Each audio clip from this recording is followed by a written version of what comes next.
ਛੇਵੀਂ ਵੀਡੀਓ ਮਸਕੀਨ ਜੀ ਦੀ ਆਪਣੀ ਲਿਖੀ ਪੁਸਤਕ ਤੀਜਾ ਨੇਤਰ। ਵਾਹਿਗੁਰੂ ਵਾਹਿਗੁਰੂ ਵਾਹਿਗੁਰੂ। ਬਿਸਮ ਬਿਸਮ ਬਿਸਮ ਹੀ ਪਈ ਹੈ, ਲਾਲ ਗੁਲਾਲ ਰੰਗਾਰੈ। ਕਹੋ ਨਾਨਕ ਸੰਤਨ ਰਸਾਈ ਹੈ, ਜਿਉ ਚਾਖ ਗੂੰਗਾ ਮੁਸਕਾਰੈ। ਕਾਨੜਾ ਮਹੱਲਾ ਪੰਜਵਾਂ ਅੰਗ 1302। ਕਥਨ ਕਹਿਣ ਕੋ ਸੋਝੀ ਨਾਹੀਂ, ਜੋ ਪੇਖੈ ਤਿਸ ਬਣ ਆਵੈ। ਰਾਮਕਲੀ ਮਹੱਲਾ ਪੰਜਵਾਂ ਅੰਗ 883। ਕਿਆ ਕਹੀਐ ਕਿਛ ਕਹੀ ਨਾ ਜਾਏ। ਭੈਰੋ ਮਹੱਲਾ ਪਹਿਲਾ ਅੰਗ 1125। ਜੀਵਨ ਧਾਰਾ ਜਦ ਪਰਮਾਤਮਾ ਰੂਪੀ ਸਾਗਰ ਵਿੱਚ ਲੀਨ ਹੋ ਪਰਮਾਤਮਾ ਰੂਪ ਹੋ ਜਾਂਦੀ ਹੈ, ਉਹ ਸਮਾਧੀ ਅਵਸਥਾ ਹੈ। ਮਰੇ ਹੋਏ ਦੀ ਕਬਰ ਮੜੀ ਬਣਾ ਲੋਕੀ ਕਹਿੰਦੇ ਹਨ ਇਹ ਫਲਾਣੇ ਦੀ ਸਮਾਧੀ ਹੈ, ਪਰ ਸਮਾਧੀ ਧਰਤੀ ਵਿੱਚ ਲੀਨ ਹੋਣ ਨਾਲ ਨਹੀਂ ਮਿਲਦੀ, ਪਰਮਾਤਮਾ ਵਿੱਚ ਲੀਨ ਹੋਣ ਨਾਲ ਮਿਲਦੀ ਹੈ। ਭਾਗ 6 ਅਰਦਾਸ। ਕੁਝ ਵਸਤੂਆਂ ਯਤਨ ਨਾਲ ਮਿਹਨਤ ਨਾਲ ਮਿਲਦੀਆਂ ਹਨ, ਨਾ ਮਿਹਨਤ ਕਰੀਏ ਤਾਂ ਨਹੀਂ ਮਿਲਦੀਆਂ। ਮਿਹਨਤ ਨਾਲ ਜੋ ਮਿਲਦਾ ਹੈ ਉਸ ਦੀ ਸੀਮਾ ਹੈ। ਪਰਮਾਤਮਾ ਅਸੀਮ ਹੈ, ਅਗਰ ਉਹ ਵੀ ਮਿਹਨਤ ਨਾਲ ਮਿਲੇ ਤਾਂ ਪਰਮਾਤਮਾ ਦੀ ਸੀਮਾ ਹੋ ਗਈ ਅਤੇ ਪਰਮਾਤਮਾ ਨਾਲੋਂ ਸਾਡੀ ਮਿਹਨਤ ਵੱਡੀ ਹੋਵੇਗੀ, ਪਰਮਾਤਮਾ ਛੋਟਾ ਹੋ ਜਾਵੇਗਾ। ਮਿਹਨਤ ਪਰਮਾਤਮਾ ਦਾ ਮੁੱਲ ਹੋਵੇਗੀ, ਜਿਸ ਦਾ ਮੁੱਲ ਹੈ ਫਿਰ ਉਹ ਅਮੁੱਲ ਨਹੀਂ ਹੋ ਸਕਦਾ। ਇਸ ਦਾ ਇਹ ਵੀ ਮਤਲਬ ਨਹੀਂ ਹੈ ਕਿ ਮਿਹਨਤ ਦੀ ਲੋੜ ਹੀ ਨਹੀਂ, ਮਿਹਨਤ ਤਾਂ ਕਰਨੀ ਪਵੇਗੀ। ਨਾਮ ਜਪਣ ਵਾਸਤੇ ਨਾਮ ਅਭਿਆਸੀ ਵੱਡੀ ਘਾਲਣਾ ਘਾਲਦੇ ਹਨ, ਨਾਮ ਜਪਣ ਤੋਂ ਵੱਡੀ ਹੋਰ ਕੋਈ ਘਾਲਣਾ ਨਹੀਂ ਹੋ ਸਕਦੀ। ਜਿਨੀ ਨਾਮ ਧਿਆਇਆ ਗਏ ਮਸਕਤ ਘਾਲ। ਜਪਜੀ ਸ਼ਲੋਕ ਅੰਗ 8। ਪਰ ਮੁਸ਼ੱਕਤ ਕਰਕੇ ਘਾਲਣਾ ਘਾਰ ਕੇ ਸਿਰਫ ਇਤਨਾ ਪਤਾ ਚੱਲਦਾ ਹੈ ਕਿ ਉਹ ਸਿਰਫ ਘਾਲਣਾ ਨਾਲ ਨਹੀਂ ਮਿਲਦਾ। ਇਸ ਦਾ ਬੋਧ ਘਾਲਣਾ ਘਾਲ ਕੇ ਮਿਹਨਤ ਕਰਕੇ ਪਤਾ ਚੱਲਦਾ ਹੈ। ਘਾਲ ਨਾ ਮਿਲਿਓ ਸੇਵ ਨਾ ਮਿਲਿਓ, ਮਿਲਿਓ ਆਏ ਅਚਿੰਤਾ। ਧਨਾਸਰੀ ਮਹੱਲਾ ਪੰਜਵਾਂ ਅੰਗ 672। ਪਰਮਾਤਮਾ ਪ੍ਰਸ਼ਾਦ ਨਾਲ ਮਿਲਦਾ ਹੈ, ਬਖਸ਼ਿਸ਼ ਨਾਲ ਮਿਲਦਾ ਹੈ। ਬਖਸ਼ਿਸ਼ ਲਈ ਤਾਂ ਕੇਵਲ ਅਰਦਾਸ ਹੀ ਕੀਤੀ ਜਾ ਸਕਦੀ ਹੈ। ਵਾਸ਼ਨਾ ਕਰਕੇ ਜਗਤ ਨਾਲ ਸੰਬੰਧ ਜੁੜਦਾ ਹੈ, ਪ੍ਰਾਰਥਨਾ ਅਰਦਾਸ ਕਰਕੇ ਜਗਤ ਦੇ ਕਰਤੇ ਨਾਲ ਸੰਬੰਧ ਜੁੜਦਾ ਹੈ। ਜਿਤਨੀ ਪ੍ਰਬਲ ਵਾਸਨਾ ਹੋਵੇ ਉਤਨੀ ਮਨੁੱਖ ਘਾਲਣਾ ਘਾਲਦਾ ਹੈ, ਅਤੇ ਜਿਤਨੀ ਮਿਹਨਤ ਕਰਦਾ ਹੈ ਉਤਨਾ ਸੰਸਾਰ ਵਿੱਚ ਉੱਨਤ ਹੋ ਜਾਂਦਾ ਹੈ, ਅਗਾਂਹ ਵੱਧ ਜਾਂਦਾ ਹੈ। ਜੋ ਮਾਰਗ ਸੰਸਾਰ ਵਿੱਚ ਬੁਲੰਦੀਆਂ 'ਤੇ ਲੈ ਜਾਂਦਾ ਹੈ, ਉਹੀ ਪਰਮਾਰਥ ਵਿੱਚ ਢਹਿੰਦੀ ਕਲਾ ਦਾ ਕਾਰਨ ਬਣਦਾ ਹੈ। ਜਗਤ ਵਿੱਚ ਝੂਠਾਂ ਅਗਾਂਹ ਵੱਧ ਜਾਂਦਾ ਹੈ, ਬੇਈਮਾਨ ਕਾਫੀ ਵਿਕਾਸ ਕਰ ਲੈਂਦਾ ਹੈ, ਪਰ ਧਾਰਮਿਕ ਦੁਨੀਆ ਵਿੱਚ ਇਸੇ ਝੂਠ ਦੇ ਆਸਰੇ ਮਿਲੇ ਵਿਕਾਸ ਕਰਕੇ ਪਛੜ ਜਾਂਦਾ ਹੈ। ਅਰਦਾਸ ਦਾ ਅੰਦਰ ਜਨਮ ਹੋ ਸਕੇ, ਪ੍ਰਾਰਥਨਾ ਪ੍ਰਾਣਾਂ ਵਿੱਚੋਂ ਨਿਕਲੇ। ਧਾਰਮਿਕ ਘਾਲਣਾ ਸਿਰਫ ਇਸ ਵਾਸਤੇ ਹੈ। ਜਪ ਕਰਨਾ, ਤਪ ਕਰਨਾ, ਸੇਵਾ ਕਰਨੀ, ਦਾਨ ਪੁੰਨ ਕਰਨਾ, ਨਿਤਨੇਮ ਇਤਿਆਦਿਕ ਸਿਰਫ ਅਰਦਾਸ ਪੈਦਾ ਕਰਨ ਵਾਸਤੇ ਹਨ। ਅਰਦਾਸ ਦੇ ਫੁੱਲ ਵਿੱਚੋਂ ਪ੍ਰਮਾਤਮਾ ਦਾ ਫਲ ਨਿਕਲਦਾ ਹੈ। ਕਈ ਆਪਣੀ ਘਾਲਣਾ ਦੇ ਬੀਜ ਨੂੰ ਹੀ ਸਭ ਕੁਝ ਸਮਝ ਲੈਂਦੇ ਹਨ ਅਤੇ ਇੰਝ ਉਹਨਾਂ ਦਾ ਘਾਲਣਾ ਰੂਪੀ ਬੀਜ ਨਿਸਫਲ ਚਲਾ ਜਾਂਦਾ ਹੈ।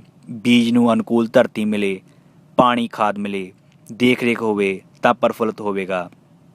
ਘਾਲਣਾ ਮਿਹਨਤ ਦੇ ਬੀਜ ਨੂੰ ਹੀ ਸਿਰਫ ਹਥੇਲੀ 'ਤੇ ਰੱਖੀ ਫਿਰਨਾ, ਇਹ ਬੀਜ ਨੂੰ ਅਜਾਈਂ ਗਵਾਉਣਾ ਹੈ।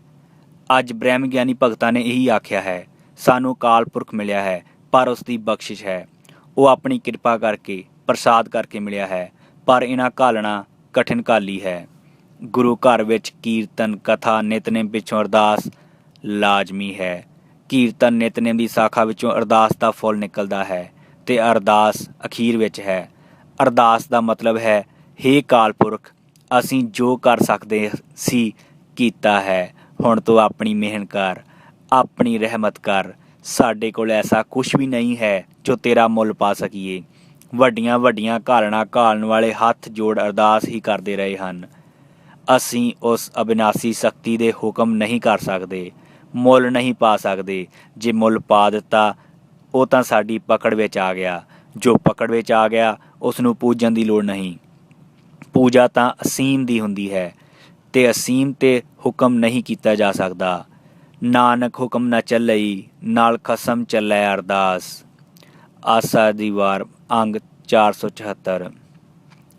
ਕੀਤਾ ਹੋਇਆ ਜਪ ਤਪ ਅਗਰ ਅਰਦਾਸ ਤੱਕ ਨਹੀਂ ਅੱਪੜਿਆ ਤਾਂ ਸਭ ਵਿਅਰਥ ਚਲਾ ਗਿਆ। ਪਰ ਇਸ ਕੀਤੇ ਹੋਏ ਜਪ ਤਪ ਤੋਂ ਜਦ ਅਰਦਾਸ ਦਾ ਜਨਮ ਹੁੰਦਾ ਹੈ ਤਾਂ ਉਹ ਅਰਦਾਸ ਕਤਈ ਵਿਅਰਥ ਨਹੀਂ ਜਾਂਦੀ। ਬਿਰਥੀ ਕਦੇ ਨਾ ਹੋਵਈ ਜਨ ਕੀ ਅਰਦਾਸ। ਬਿਲਾਵਲ ਮਹੱਲਾ ਪੰਜਵਾਂ ਅੰਗ 819। ਅਰਦਾਸ ਜਦ ਪ੍ਰਾਣਾਂ ਵਿੱਚੋਂ ਨਿਕਲੇ, ਰੋਮ ਰੋਮ ਪ੍ਰਾਰਥਨਾ ਵਿੱਚ ਜੁਟ ਜਾਏ ਤਾਂ ਐਸੀ ਪ੍ਰਾਰਥਨਾ ਵਿੱਚੋਂ ਪਰਮਾਤਮਾ ਮਿਲਦਾ ਹੈ। ਅਰਦਾਸ ਖੜੇ ਹੋ ਕੇ ਕਰਨੀ ਹੈ, ਹੱਥ ਜੋੜ ਜਾਣ, ਦੀਨ ਭਾਵ ਅੰਦਰ ਪੈਦਾ ਹੋਵੇ ਤਾਂ ਐਸੀ ਅਰਦਾਸ ਕਬੂਲ ਹੋ ਜਾਂਦੀ ਹੈ। ਆਪੇ ਜਾਣੇ ਕਰੇ ਆਪ, ਆਪੇ ਆਣੈ ਰਾਸ। ਤਿਸੈ ਆਗੇ ਨਾਨਕਾ ਖਿਲੇ ਕੀਚੈ ਅਰਦਾਸ। ਵਾਰੂ ਮਾਰ ਸ਼ਲੋਕ ਮਹੱਲਾ ਦੂਜਾ ਅੰਗ 1093। ਦੁਇ ਕਰ ਜੋਰ ਕਰੋ ਅਰਦਾਸ, ਤੁਧ ਭਾਵੈ ਤਾਂ ਆਣੈ ਰਾਸ। ਸੂਈ ਮਹੱਲਾ ਪੰਜਵਾਂ ਅੰਗ 737। ਜਿੱਥੇ ਮਨੁੱਖ ਆਪਣੇ ਆਪ ਨੂੰ ਪੂਰਨ ਤੌਰ 'ਤੇ ਅਸਹਾਏ ਮਜਬੂਰ ਪਾਉਂਦਾ ਹੈ, ਕੋਈ ਵੱਸ ਨਹੀਂ ਚੱਲਦਾ, ਜੋ ਕੁਛ ਕੀਤਾ ਹੈ ਉਸ ਦਾ ਕੋਈ ਮੁੱਲ ਨਹੀਂ ਦਿਖਾਈ ਦਿੰਦਾ, ਤਾਂ ਐਸੀ ਹਾਲਤ ਵਿੱਚ ਅਰਦਾਸ ਜਨਮ ਲੈਂਦੀ ਹੈ। ਪ੍ਰਯਤਨ ਨਾਲ ਸੰਸਾਰ ਮਿਲਦਾ ਹੈ, ਪਰ ਪ੍ਰਸ਼ਾਦ ਨਾਲ ਬਖਸ਼ਿਸ਼ ਨਾਲ ਹੀ ਕਰਤਾਰ ਮਿਲਦਾ ਹੈ, ਅਤੇ ਬਖਸ਼ਿਸ਼ ਅਰਦਾਸੀਏ 'ਤੇ ਹੁੰਦੀ ਹੈ।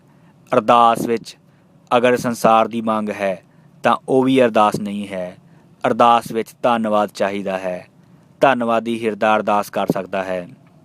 ਗਿਲਿਆਂ ਨਾਲ ਜੋ ਭਰਿਆ ਹੈ ਉਸ ਦੇ ਪ੍ਰਾਣਾਂ ਵਿੱਚੋਂ ਅਰਦਾਸ ਨਹੀਂ ਨਿਕਲ ਸਕਦੀ। ਹੇ ਅਕਾਲ ਪੁਰਖ, ਤੂੰ ਮਨੁੱਖਾ ਜਨਮ ਦਿੱਤਾ, ਜੀਵਨ ਬਤੀਤ ਕਰਨ ਦੇ ਵਸੀਲੇ ਦਿੱਤੇ, ਸਤਸੰਗ ਦਿੱਤਾ, ਮਾਂ ਬਾਪ ਦਿੱਤੇ, ਪਵਨ ਪਾਣੀ ਦਿੱਤਾ, ਸੂਰਜ ਦੀ ਗੰਮੀ ਰੌਸ਼ਨੀ ਦਿੱਤੀ। ਮੈਂ ਤਾਂ ਤੁਛ ਹਾਂ, ਯੋਗਤਾ ਮੇਰੀ ਕੁਛ ਵੀ ਨਹੀਂ। ਤੂੰ ਮਿਹਰਬਾਨ ਹੈ, ਬਹੁਤ ਬਖਸ਼ਿੰਦ ਹੈ। ਇਹ ਸਭ ਕੁਛ ਤੇਰੀ ਬਖਸ਼ਿਸ਼ ਹੈ। ਇਹ ਸ਼ੁਕਰਾਨਾ ਭਾਵ ਬਣਿਆ ਰਹੇ। ਅਕਾਲ ਪੁਰਖ ਐਸੀ ਬੁੱਧ ਦੇਵੇ ਆਦਿਕ। ਜਦ ਇਸ ਢੰਗ ਨਾਲ ਧੰਨਵਾਦ ਦਾ ਭਾਵ ਅੰਦਰੋਂ ਉਪਜਦਾ ਹੈ ਤਾਂ ਅਰਦਾਸ ਕਬੂਲ ਹੋ ਜਾਂਦੀ ਹੈ, ਅਤੇ ਅਰਦਾਸ ਦੇ ਇਸ ਫੁੱਲ ਪਿੱਛੋਂ ਮਿਲਾਪ ਦਾ ਫਲ ਨਿਕਲ ਆਉਂਦਾ ਹੈ। ਜੀਵਨ ਧੰਨ ਧੰਨ ਹੋ ਜਾਂਦਾ ਹੈ। ਸ਼ੁਕਰਾਨੇ ਦਾ ਭਾਵ ਅਤੇ ਪਰਉਪਕਾਰੀ ਬਿਰਤੀ ਰੱਖਣ ਵਾਲੇ ਜਦ ਵੀ ਅਰਦਾਸ ਕਰਦੇ ਹਨ, ਅਕਾਲ ਪੁਰਖ ਸੁਣਦਾ ਹੈ ਅਤੇ ਆਪਣੀ ਨੇੜ ਬਖਸ਼ਦਾ ਹੈ। ਸਤ ਸੰਤੋਖ ਹੋਵੈ ਅਰਦਾਸ, ਤਾਂ ਸੁਣ ਸਦ ਬਹਾਲੇ ਪਾਸ। ਰਾਮਕਲੀ ਮਹੱਲਾ ਪਹਿਲਾ ਅੰਗ 878। ਭਾਗ ਸਤਵਾਂ। ਚਰਨ ਰਜ। ਸਮੱਗਰ ਜੀਵਨ ਇੱਕ ਜੋੜ ਹੈ। ਕੋਈ ਜੀਵਨ ਉਸ ਮਹਾਜੀਵਨ ਨਾਲੋਂ ਟੁੱਟਿਆ ਹੋਇਆ ਨਹੀਂ ਹੈ ਅਤੇ ਟੁੱਟ ਕੇ ਰਹਿ ਵੀ ਨਹੀਂ ਸਕਦਾ। ਸਾਡੇ ਅੰਦਰ ਦੀ ਪਵਨ ਬਾਹਰ ਦੀ ਪਵਨ ਨਾਲ ਜੁੜੀ ਹੋਈ ਹੈ। ਅਗਨ ਅਤੇ ਪਾਣੀ ਜੋ ਅੰਦਰ ਹੈ, ਇਸ ਦਾ ਬਾਹਰ ਨਾਲ ਸੰਬੰਧ ਹੈ। ਅਸੀਂ ਆਪਣੀ ਨਾਪ ਸਿਰਫ 5 ਜਾਂ 6 ਫੁੱਟ ਨਾ ਸਮਝੀਏ, ਕਿਉਂਕਿ ਅਸੀਂ ਬ੍ਰਹਿਮੰਡ ਦੇ ਵਿੱਚ ਇਸ ਤਰ੍ਹਾਂ ਹਾਂ ਜਿਸ ਤਰ੍ਹਾਂ ਕੋਈ ਬੂੰਦ ਸਾਗਰ ਵਿੱਚ ਹੋਵੇ, ਜਿਵੇਂ ਰੇਤ ਦਾ ਜਰਾ ਸਹਾਰਾ ਮਾਰੂਥਲ ਵਿੱਚ ਪਿਆ ਹੋਵੇ। ਅਸੀਂ ਜੁੜੇ ਹੋਏ ਹਾਂ। ਅਗਰ ਸੂਰਜ ਨਾ ਹੋਵੇ ਤਾਂ ਵੀ ਅਸੀਂ ਨਹੀਂ ਹੋ ਸਕਦੇ। ਜੇਕਰ ਅਸੀਂ ਆਪਣੀ ਸੀਮਾ ਸੂਰਜ ਤੱਕ ਮੰਨ ਲਈਏ, ਜੋ ਵਿਗਿਆਨ ਦੇ ਕਥਨ ਮੁਤਾਬਿਕ 9 ਕਰੋੜ 60 ਲੱਖ ਮੀਲ ਧਰਤੀ ਤੋਂ ਦੂਰ ਹੈ, ਤਾਂ ਇਸ ਸੂਰਜ ਦੀ ਹੋਂਦ ਕਿਸੇ ਹੋਰ ਮਹਾਸੂਰਜ ਤੋਂ ਹੈ, ਅਤੇ ਉਹ ਮਹਾਸੂਰਜ ਕਿਸੇ ਹੋਰ ਮਹਾਸੂਰਜ ਦੇ ਅਧੀਨ ਹੈ, ਅਤੇ ਇਹ ਸਿਲਸਿਲਾ ਕਿੱਥੇ ਖਤਮ ਹੁੰਦਾ ਹੈ, ਕੁਛ ਪਤਾ ਨਹੀਂ। ਇਸ ਵਾਸਤੇ ਗਣਿਤ ਵਿੱਚ ਨਹੀਂ ਲਿਆ ਸਕਦੇ। ਅਨੰਤ ਹੈ, ਅਨੰਤ ਹੈ, ਇਹੀ ਆਖ ਸਕਦੇ ਹਾਂ। ਜੋ ਅਸੀਂ ਬ੍ਰਹਿਮੰਡ ਨਾਲ ਸਮਿਲਿਤ ਹਾਂ, ਜਦ ਸਮਿਲਿਤ ਹਾਂ ਤਾਂ ਬ੍ਰਹਿਮੰਡ ਦੇ ਕਣ ਕਣ ਦਾ ਸਾਡੇ ਉੱਤੇ ਪ੍ਰਭਾਵ ਪਵੇਗਾ। ਮਨੁੱਖ ਇੱਕ ਐਸਾ ਸਮਾਜਿਕ ਅਤੇ ਬੌਧਿਕ ਪ੍ਰਾਣੀ ਹੈ, ਇਹ ਸਭ ਤੋਂ ਜ਼ਿਆਦਾ ਆਪਣਾ ਪ੍ਰਭਾਵ ਲੈਂਦਾ ਹੈ। ਸੰਸਾਰ ਕਿਰਿਆ ਨੂੰ ਲੈਣਾ ਦੇਣਾ ਕਹਿੰਦੇ ਹਨ। ਇਹ ਬਿਲਕੁਲ ਠੀਕ ਹੈ। ਜੋ ਜਿਤਨਾ ਜ਼ਿਆਦਾ ਸੰਵੇਦਨਸ਼ੀਲ ਹੈ, ਉਹ ਉਤਨਾ ਜ਼ਿਆਦਾ ਅਸਲ ਪ੍ਰਕਿਰਤੀ ਤੋਂ ਕਬੂਲਤਾ ਹੈ ਅਤੇ ਆਪਣਾ ਅਸਰ ਪਾਉਂਦਾ ਹੈ। ਜੋ ਜਿਤਨਾ ਦੀਰਘ ਦ੍ਰਿਸ਼ਟੀ ਹੈ, ਅੰਤਰਮੁਖੀ ਹੈ, ਸੰਵੇਦਨਸ਼ੀਲ ਹੈ, ਉਹ ਜਗਤ ਦੇ ਸੁੱਖ ਦੁੱਖ ਨੂੰ ਬਹੁਤ ਡੂੰਘੇ ਤਲ 'ਤੇ ਮਹਿਸੂਸ ਕਰਦਾ ਹੈ। ਜਗਤ ਵਿੱਚ ਜਿਤਨਾ ਦੁੱਖ ਗੁਰੂ ਨਾਨਕ ਸਾਹਿਬ ਨੂੰ ਦੱਸਿਆ ਹੈ, ਉਸ ਨੇ ਵੇਖ ਕੇ ਇਹ ਆਖ ਦਿੱਤਾ ਹੈ, ਨਾਨਕ ਦੁਖੀਆ ਸਭ ਸੰਸਾਰ। ਰਾਮਕਲੀ ਕੀ ਵਾਰ ਸ਼ਲੋਕ ਮਹੱਲਾ ਪਹਿਲਾ ਅੰਗ 954। ਤਾਂ ਜਗਤ ਜੀਵਨ ਦੇ ਸੰਬੰਧ ਵਿੱਚ ਬਹੁਤ ਵੱਡੀ ਸੱਚਾਈ ਹੈ। ਕੁਦਰਤ ਵਿੱਚ ਕਾਦਰਤ ਦੀ ਝਲਕ ਸੰਤ ਜਨਾਂ ਨੂੰ ਮਹਿਸੂਸ ਹੁੰਦੀ ਹੈ। ਇੱਕ ਕਵੀ ਵੀ ਜਰਾ ਗਹਿਰੀ ਦ੍ਰਿਸ਼ਟ ਰੱਖਦਾ ਹੈ। ਪਹਾੜਾਂ ਦੀ ਬੁਲੰਦੀ, ਪਸ਼ੀਆਂ ਦਾ ਸੰਗੀਤ ਅਤੇ ਫੁੱਲਾਂ ਦੀ ਸੁੰਦਰਤਾ, ਸਾਗਰ ਦੀ ਗਰਜਨਾ, ਜਿਸ ਢੰਗ ਨਾਲ ਇੱਕ ਕਵੀ ਸੁਣਦਾ ਅਤੇ ਵੇਖਦਾ ਹੈ, ਇਹ ਆਮ ਸਧਾਰਨ ਜਨ ਤੋਂ ਪਰੇ ਦੀ ਗੱਲ ਹੈ। ਕਵੀ ਆਮ ਲੋਕਾਂ ਨਾਲੋਂ ਜ਼ਿਆਦਾ ਸੰਵੇਦਨਸ਼ੀਲ ਹੈ। ਸੰਤ ਦੀ ਸੰਵੇਦਨਾ ਤੇ ਦ੍ਰਿਸ਼ਟੀਪੂਰਨ ਹੈ। ਉਹ ਜੋ ਵੇਖਦਾ ਹੈ ਉਹ ਦੂਜਿਆਂ ਨੂੰ ਦਿਖਾਈ ਨਹੀਂ ਦਿੰਦਾ। ਇਸ ਤਰ੍ਹਾਂ ਦਾ ਪਾਵਨ ਮਨੁੱਖ ਆਪਣੇ ਸਰੀਰ ਵਿੱਚੋਂ ਜੋ ਤਰੰਗਾਂ ਕੱਢਦਾ ਹੈ ਉਸ ਦਾ ਸੂਖਸ਼ਮ ਰੂਪ ਵਿੱਚ ਤਾਂ ਸਾਰਿਆਂ 'ਤੇ ਪ੍ਰਭਾਵ ਪੈਂਦਾ ਹੈ, ਪਰ ਪਾਣੀ ਤੇ ਮਿੱਟੀ, ਖਾਕ 'ਤੇ ਸਭ ਤੋਂ ਜ਼ਿਆਦਾ ਅਸਰ ਪੈਂਦਾ ਹੈ। ਮਿੱਟੀ ਤੇ ਪਾਣੀ ਉਹਨਾਂ ਲਹਿਰਾਂ ਨੂੰ ਆਪਣੇ ਵਿੱਚ ਆਤਮਸਾਤ ਕਰ ਲੈਂਦੇ ਹਨ। ਬਹੁਤ ਲੰਬੇ ਸਮੇਂ ਦੇ ਲੰਘਣ ਬਾਅਦ ਇਹ ਪਕੜ ਵਿੱਚ ਆਈ ਹੈ ਕਿ ਗੁਰਮੁਖ ਭਗਤ ਸੰਤ ਜਿੱਥੇ ਖੜਾ ਹੈ ਉਸ ਦੀ ਚਰਨ ਛੋਹ ਨਾਲ ਥੱਲੇ ਦੀ ਖਾਕ ਪਵਿੱਤਰ ਹੋ ਗਈ ਹੈ। ਐਸਾ ਪਾਵਨ ਮਨੁੱਖ ਅਗਰ ਸ਼ਬਦ ਉਚਾਰਨ ਕਰ ਰਿਹਾ ਹੋਵੇ, ਜਪ ਕਰ ਰਿਹਾ ਹੋਵੇ ਤੇ ਨੇੜੇ ਪਾਣੀ ਹੋਵੇ, ਸਰੋਵਰ, ਦਰਿਆ ਜਾਂ ਕਿਸੇ ਭਾਂਡੇ ਵਿੱਚ ਵੀ ਪਾਣੀ ਪਿਆ ਹੋਵੇ, ਤਾਂ ਉਹ ਪਾਵਨ ਹੋ ਜਾਂਦਾ ਹੈ, ਅੰਮ੍ਰਿਤ ਹੋ ਜਾਂਦਾ ਹੈ। ਸਦੀਆਂ ਤੱਕ ਜਿਨ੍ਹਾਂ ਨਦੀਆਂ ਦੇ ਸਰੋਵਰ ਦੇ ਕੰਢੇ 'ਤੇ ਭਗਤ ਜਨ ਜਪ ਕਰਦੇ ਰਹੇ ਹਨ ਤੇ ਉਹਨਾਂ ਨਦੀਆਂ ਤੇ ਸਰੋਵਰ ਨੇ ਜੋ ਉਹਨਾਂ ਜਪ ਦੀਆਂ ਤਰੰਗਾਂ ਨੂੰ ਜੋ ਆਤਮ ਸ਼ਾਂਤ ਕਰ ਲਿਆ ਹੈ, ਆਪਣੇ ਅੰਦਰ ਲੀਨ ਕਰ ਲਿਆ ਹੈ, ਉਹ ਅਸਰ ਕੰਮ ਕਰ ਰਿਹਾ ਹੈ। ਤਦੇ ਤਾਂ ਇਸ ਤਰ੍ਹਾਂ ਦੇ ਸਰੋਵਰ ਜਾਂ ਨਦੀ ਕੋਲ ਬੈਠ ਕੇ ਅਕਾਲ ਪੁਰਖ ਚੇਤੇ ਆਉਂਦਾ ਹੈ। 5 ਬਾਣੀਆਂ ਦੇ ਜਾਪ ਨਾਲ ਪਾਣੀ ਅੰਮ੍ਰਿਤ ਬਣ ਜਾਂਦਾ ਹੈ। ਅਗਰ 5 ਬਾਣੀਆਂ ਪੂਰਨ ਇਕਾਗਰਤਾ ਨਾਲ ਪੜ੍ਹੀਆਂ ਜਾਣ, ਚਰਨ ਅੰਮ੍ਰਿਤ ਦੇਣ ਦੀ ਪ੍ਰਥਾ ਬਹੁਤ ਪੁਰਾਣੀ ਹੈ। ਗੁਰੂ ਘਰ ਵਿੱਚ ਪੂਰਨ ਤੌਰ 'ਤੇ ਪ੍ਰਚਲਿਤ ਸੀ। ਚਰਨ ਧੋਏ ਰਹਿ ਰਾਸ ਕਰ, ਚਰਨਾ ਮਿਰਤ ਸਖਾ ਪਿਲਾਇਆ। ਭਾਈ ਗੁਰਦਾਸ ਜੀ ਵਾਰ ਪਹਿਲਾ ਪੌੜੀ 23। ਸੁਦਾਮਾ ਜਦ ਸ਼੍ਰੀ ਕ੍ਰਿਸ਼ਨ ਜੀ ਨੂੰ ਦੀਨਹੀਨ ਹਾਲਤ ਵਿੱਚ ਮਿਲਿਆ ਤਾਂ ਕ੍ਰਿਸ਼ਨ ਜੀ ਨੇ ਸੁਦਾਮੇ ਨੂੰ ਸਿੰਘਾਸਨ 'ਤੇ ਬਿਠਾ ਉਸ ਦੇ ਚਰਨ ਧੋ, ਚਰਨਾਮਿਰਤ ਪੀ ਗਏ ਤੇ ਆਪਣੇ ਧਨ ਭਾਗ ਸਮਝੇ। ਚਰਨੋਂ ਦਖ ਲੈ ਪੈਰ ਧੋਏ ਸਿੰਘਾਸਨ ਉੱਤੇ ਬਿਠਾਏ। ਭਾਈ ਗੁਰਦਾਸ ਜੀ ਵਾਰ 10ਵੀਂ ਪੌੜੀ 9ਵਾਂ। ਆਤਮ ਖੋਜੀਆਂ ਨੂੰ ਇਹ ਦਿਸ ਪਿਆ ਹੈ ਕਿ ਪਾਣੀ ਪਾਵਨ ਹੋ ਜਾਂਦਾ ਹੈ। ਇਹ ਤਰਲ ਹੈ ਤੇ ਪਾਵਨ ਤਰੰਗਾਂ ਲਹਿਰਾਂ ਨੂੰ ਆਪਣੇ ਵਿੱਚ ਆਤਮਸਾਤ ਕਰ ਲੈਂਦਾ ਹੈ। ਫਿਰ ਸਹਿਜੇ ਸਹਿਜੇ ਇਹ ਵੀ ਦਿਸ ਪਿਆ ਹੈ ਕਿ ਧੂੜ, ਖਾਕ ਵੀ ਉਹਨਾਂ ਪਾਵਨ ਲਹਿਰਾਂ ਨੂੰ ਆਪਣੇ ਵਿੱਚ ਸਮੋ ਲੈਂਦੀ ਹੈ। ਇਸ ਵਾਸਤੇ ਇਸ ਤਰ੍ਹਾਂ ਦੀ ਖਾਕ ਚਰਨ ਧੂੜੀ ਨੂੰ ਮੱਥੇ 'ਤੇ ਲਾਇਆ ਜਾਂਦਾ ਹੈ। ਗੁਰੂ ਅਰਜਨ ਦੇਵ ਜੀ ਤਾਂ ਪ੍ਰਭੂ ਪਾਸ ਐਸੀ ਧੂੜ ਦੀ ਜਾਚਨਾ ਕਰਦੇ ਹਨ। ਗੁਰਸਿੱਖਾਂ ਕੀ ਹਰ ਧੂੜ ਦੇ ਹਮ ਪਾਪੀ ਬੀਗਤ ਪਾਏ। ਸ਼ਲੋਕ ਮਹੱਲਾ ਚੌਥਾ, ਅੰਗ 1424। ਈਰਾਨ ਦੇ ਪ੍ਰਸਿੱਧ ਸੂਫੀ ਸੰਤ ਮੌਲਾਨਾ ਰੂਮੀ ਦਾ ਕਹਿਣਾ ਹੈ ਕਿ ਤੂੰ ਜੀਵਨ ਦਾ ਆਦਿ ਤੇ ਅੰਤ ਅਗਰ ਵੇਖਣਾ ਚਾਹੁੰਦਾ ਹੈ ਤਾਂ ਸੰਤਾਂ ਦੀ ਧੂੜੀ ਦਾ ਸੁਰਮਾ ਬਣਾ, ਆਪਣੀਆਂ ਅੱਖਾਂ ਵਿੱਚ ਪਾ। ਇਹ ਨਿਆਮਤ ਹੈ। ਸੁਰਮਾ ਕੁਣ ਖਾਕ ਔਲੀਆ, ਬਬੀਨੀ ਇਬਤਦਾ ਤਾ ਇੰਤਹਾ। ਮੌਲਾਨਾ ਰੂਮੀ। ਭਾਈ ਨੰਦ ਲਾਲ ਜੀ ਤਾਂ ਆਪਣੀ ਇੱਕੋ ਇੱਕ ਮੰਗ ਦੱਸਦੇ ਹਨ ਤੇ ਕਹਿੰਦੇ ਹਨ, ਬਸ ਇਹੀ ਆਰਜ਼ੂ ਹੈ ਕਿ ਸੰਗਤਾਂ ਦੇ ਚਰਨਾਂ ਦੀ ਖਾਕ ਬਣ ਜਾਈਏ ਜਾਂ ਖਾਕ ਨਸੀਬ ਹੋਵੇ। ਸਬਦ ਕੁਰਬਾਨੇ ਖਾਕ ਰਾਹ ਸੰਗਤ, ਦਿਲ ਗੋਇਆ ਹਮੀ ਬਸ ਆਰਜ਼ੂ ਕਰਤ। ਭਾਈ ਨੰਦ ਲਾਲ ਜੀ। ਗੰਗਾ ਦੇ ਜਲ ਨਾਲੋਂ ਵੀ ਸਾਧੂ ਦੀ ਚਰਨ ਧੂੜ ਜ਼ਿਆਦਾ ਪਾਵਨ ਹੈ। ਭਾਵੇਂ ਮਿਥਿਹਾਸ ਅਨੁਸਾਰ ਗੰਗਾ ਵਿਸ਼ਨੂੰ ਦੇ ਚਰਨਾਂ ਦਾ ਜਲ ਹੈ, ਬ੍ਰਹਮੇ ਦੇ ਕਰ ਮੰਡਲ ਤੇ ਸ਼ੰਕਰ ਦੇ ਮਸਤਕ ਦਾ ਜਲ ਹੈ।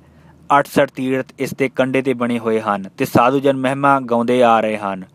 ਪਰ ਸੰਤ ਦੀ, ਗੁਰਸਿੱਖ ਦੀ ਚਰਨ ਧੂੜ ਦੇ ਸਾਹਮਣੇ ਗੰਗਾ ਬਿਲਕੁਲ ਤੁੱਛ ਹੈ। ਇੱਕ ਗੰਗਾ ਦੀ ਤਾਂ ਗੱਲ ਹੀ ਨਹੀਂ, ਜੇ ਕਰੋੜਾਂ ਗੰਗਾ ਵਗਦੀਆਂ ਵਰਗੀਆਂ ਪਾਵਨ ਨਦੀਆਂ ਹੋਵਣ ਤਾਂ ਵੀ ਸਾਧੂ ਦੀ ਚਰਨ ਧੂੜ ਦੇ ਸਾਹਮਣੇ ਕੁਛ ਵੀ ਨਹੀਂ। ਚਰਨੋਂ ਦਖ ਹੋਏ ਸੁਰਸਰੀ, ਤਜ ਬੈਕੁੰਠ ਧਰਤ ਵਿੱਚ ਆਈ। 900 ਨਦੀ 99 68 ਤੀਰਥ ਅੰਗ ਸਮਾਈ। ਤਿਹ ਲੋਈ ਪ੍ਰਵਾਨ ਹੈ ਮਹਾਦੇਵ, ਲੈ ਸੀਸ ਚੜਾਈ।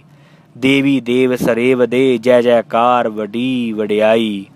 ਸੁਣ ਗੰਗਾ ਬੈਕੁੰਠ, ਲਖ ਲਖ ਬੈਕੁੰਠ ਨਾਥ ਲਿਵ ਲਾਈ। ਸਾਧੂ ਧੂੜ ਦਲੰਭ ਹੈ, ਸਾਧ ਸੰਗਤ ਸਤਿਗੁਰ ਸਰਨਾਈ। ਚਰਨ ਕਵਲ ਦਲ ਕੀਮ ਨਾ ਪਾਈ। ਭਾਈ ਗੁਰਦਾਸ ਜੀ ਵਾਰ 23 ਪੌੜੀ ਚੌਥੀ।